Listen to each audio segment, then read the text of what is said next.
Cotton seed oil market को लेकर, cotton seed oil cake के मार्केट को लेकर काफी ज्यादा यहां पर हलचल मची हुई है। कई तरह के यहां पर बयान भी हो रहे हैं, कई तरह के इल्जाम भी एक्सचेंज के वेयर हाउसेस पर लगाए जा रहे हैं। उनके माल की क्वालिटी को लेकर काफी ज्यादा सवाल उठ रहे हैं। वाकई में ग्राउंड पर ऐसा क्या हुआ है कि इस तरह के सवाल उठ रहे हैं? बातचीत करने के लिए हमारे साथ ऑयल मिलर्स एसोसिएशन के प्रेसिडेंट है राजीव बजाज जी। राजीव जी, बहुत बहुत शुक्रिया sir cotton seed oil cake को लेकर काफी ज्यादा यहाँ पर हो हल्ला मचा हुआ है, खास करके वेयर हाउसेस को लेकर कहा जा रहा है कि एक्सचेंज के मान्यता प्राप्त वेयर हाउसेस में भी लो स्टैंडर्ड के माल, जो क्वालिटी तय की गई थी उससे कमजोर क्वालिटी वाले माल भी यहाँ पर जमा किए जा रहे हैं।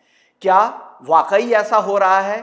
क्या अपडेट है? क्या खबर है सर? ऐसा था सर कि अकोला के वेयर हाउसेस में किसी प्रकार का प्रॉब्लम नहीं है। प्रॉब्लम जो हो रहा है वो कड़ी के वेयर हाउसेस में हो रहा है। वहां पर एक्रीडिएशन जो वेयर हाउसेस है उनमें माल हल्के या सब स्टैंडर्ड क्वालिटी एज पर स्पेसिफिकेशंस माल नहीं लगा रहे। जो गोडाउन्स है वहां पर वहां पर टेस्टिंग प्रॉपर नहीं हो रहा है। वहां पर टेस्टिंग में गड़बड़ होने की वजह से जो इंटर्न लो प्रोटीन कंटेंट होने से जानवर की हेल्थ को भी खराब कर रहा है। और else cotton seed oil cake is said to be the most proteinous product. बहुत अच्छा मील है वो मिल्किंग एनिमल के लिए, गाय भैंस वगैरह के लिए बहुत अच्छा प्रोटीनियस फूड है। जो कि वहां पर टेस्टिंग प्रॉपर नहीं होने की वजह से उसमें बहुत सब स्टैंडर्ड लगाया जा रहा है माल। उससे दिक्कत क्रिएट हो रही है क्योंकि बेसिकली महाराष्ट्र से कॉटन सीड जा रहा है और वो वहां पे प्रैक्टिकली तो वो सब स्टैंडर्ड माल लगा दे रहे हैं। सर, एक्सचेंज के ऊपर से क्या कहा जा रहा है इसको लेकर? क्योंकि एक्सचेंज का इकोसिस्टम कहा जाता है कि बहुत ज्यादा रोबस्ट है, तो उस रोबस्ट इकोसिस्टम होने के बावजूद भी इस तरह के इश्यूज क्यों आ रहे हैं सर? क्योंकि उन्हीं के WSP के अगर कोई जो वेयर हाउसेस सर्विसेज प्रोवाइडर है उसको लेकर क्यों सवाल उठ रहे हैं सर?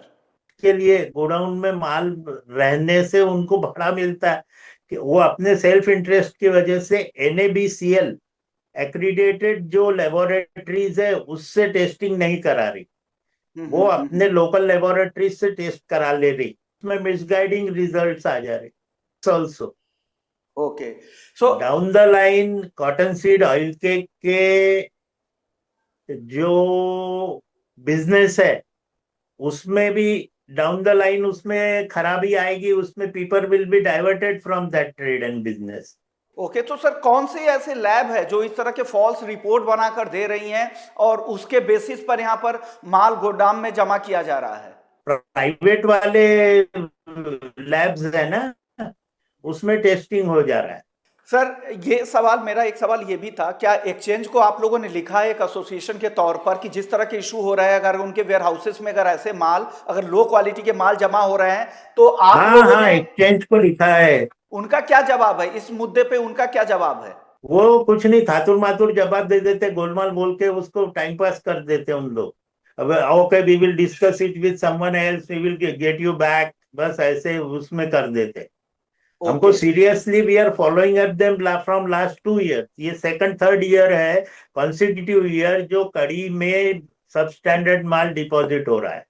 सर ये टोटल माल जो वेयर हाउसेस में रहते हैं उसमें से कितना परसेंट यहाँ पे सब स्टैंडर्ड माल होगा? 40%, 40 to 50%। 40 to 50% तक है? उसके बाद भी एक्सचेंज अभी उस पे आपको लगता है कि वहां पे यस यस, इसीलिए तो पीड़ा है ना। सर वो लैब के नाम बता सकते हैं जो इस तरह के सर्टिफिकेट दे रही हैं सब स्टैंडर्ड माल को भी? स्टैंडर्ड लैब्स नहीं है, लोकल लैब्स है XYZ बस। वो ऐसे नाम तो स्पेसिफिक है नहीं। वो लोकल वही हो गया क्या टेस्टिंग, हाँ हो गया प्रॉपर हो गया। तो ये मेजर इश्यूज है और डेफिनेटली इस पर एक्सचेंज को कदम उठाना चाहिए। सर आगे अब आप लोग क्या करने वाले एक एसोसिएशन के तौर पर? आप लोगों का अगला कदम क्या होगा सर? अगला कदम तो वो बोले हम लोग we will discourage this contract of कोकुड विथ NCDX। हम लोग NCDX से मुंह फेर लेंगे और तो क्या कर सकते हैं हम लोग। हम लोग उनको repeatedly we are requesting them to do the correct things. If down the line they are not prepared to do it, what we will do it कि हम लोग उससे मुंह फेर लेंगे। और एक्सचेंज की तरफ से कुछ भी इस तरह के ठोस जवाब नहीं आ रहे हैं। और आप लोगों ने फिर पता कैसे लगाया कि इस तरह की स्थिति चल रही है वेयर हाउसेस में?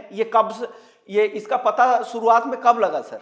ये सब इसका पता हम लोगों को बिजनेस के रेट्स पे से हो जाता। हमारे यहाँ 4,000 के रेट है और वो माल 3,300 में बिक रहा, 3,400 में बिक रहा है, कोई लेने को तैयार नहीं है वो 3,400 में भी, तो वो वहीं भी क्लैरिफाई हो जाता ना। डेफिनेटली यस काफी सर, गंभीर मामला डेफिनेटली है बहुत गंभीर मामला है।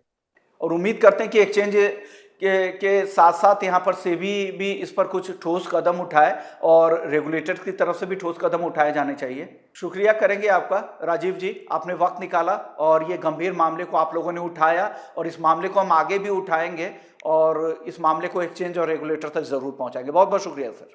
Thank you very much. If I can be of any help. Okay, sure sir, thank you sir. ध्यान रखिए अपना और आगे भी इस तरह की खबरों को देखने के लिए आप बने रहिए हमारे प्लेटफॉर्म बिजनेस 24 टीवी के साथ।